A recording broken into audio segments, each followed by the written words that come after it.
Bonsoir. Bonsoir Christophe. Bonsoir Nathalie et bonsoir à tous. Bienvenue pour ce débat de l'entre-deux tours. Pendant 2 heures, nous évoquerons l'économie, le terrorisme, l'éducation et l'Europe. Vous avez aussi souhaité tous les deux, en fin d'émission, disposer d'une carte blanche pour évoquer le thème de votre choix. Alors notre rôle sera de veiller sur la stricte égalité de votre temps de parole et également à l'équité de vos échanges. Vous pouvez également suivre ce débat sous-titré sur TF1, France 2, LCI et France Info et en langue des signes sur l'antenne de France Info et le site internet de LCI. Alors le tirage au sort vous a désigné Madame Marine Le Pen pour commencer. C'est donc vous, Monsieur Emmanuel Macron, qui conclurait. Mais avant de nous intéresser à vos propositions, une première question.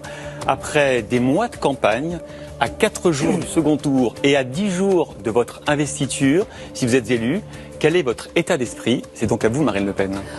Écoutez, je suis extrêmement heureuse de la manière dont se déroule ce second tour, parce que la réalité, c'est que le choix politique que les Français vont devoir faire, c'est clair.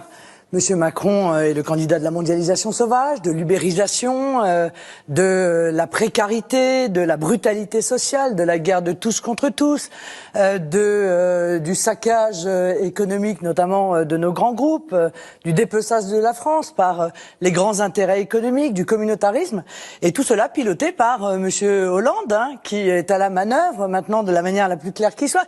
Monsieur Cazeneuve a même dit, je crois que c'est hier ou avant-hier, votez dimanche résolument pour Emmanuel Macron, faites-le avec la fierté de ce que nous avons accompli et le désir de voir ce que nous avons accompli se poursuivre.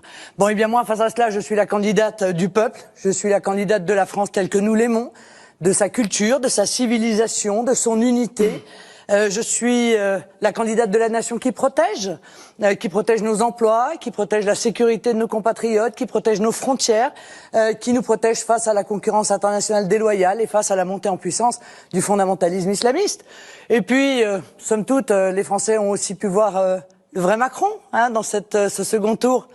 La bienveillance a fait place à la médisance. La stratégie marketing a été reprise en main par la machine du PS. Et puis, le sourire étudié se transforme en rictus au fur et à mesure des meetings. L'enfant chéri du système et des élites, en réalité, a tombé le masque, Monsieur Macron. Voilà, c'est bien. Je trouve que c'est utile. On a vu les choix que vous avez faits dans ce second tour. Des choix qui sont des choix cyniques, d'utilisation d'arguments de campagne qui sont honteux. Et qui révèle peut-être la froideur du banquier d'affaires que vous n'avez probablement jamais cessé d'être. Donc, je pense que cette période, en réalité, de clarification a été profondément utile aux Français pour faire un choix.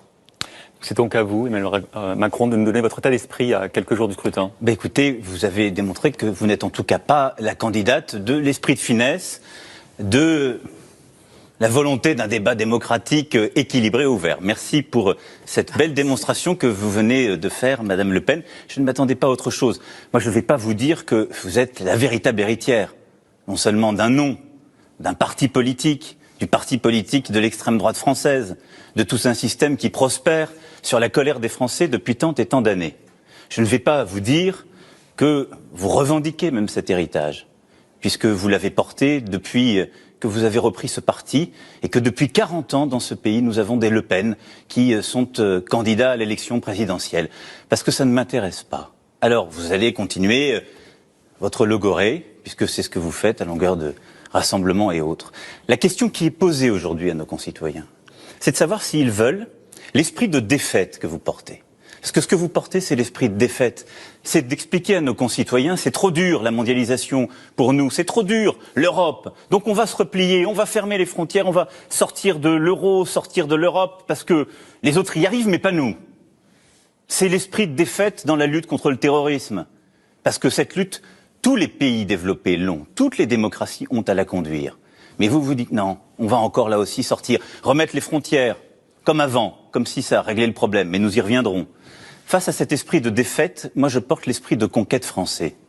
Parce que la France a toujours réussi. Et elle a toujours réussi dans le monde. Parce qu'elle est au monde. Sa langue, elle se parle sur tous les continents. Son histoire, sa civilisation, ce qui fait sa force, c'est précisément qu'elle rayonne partout.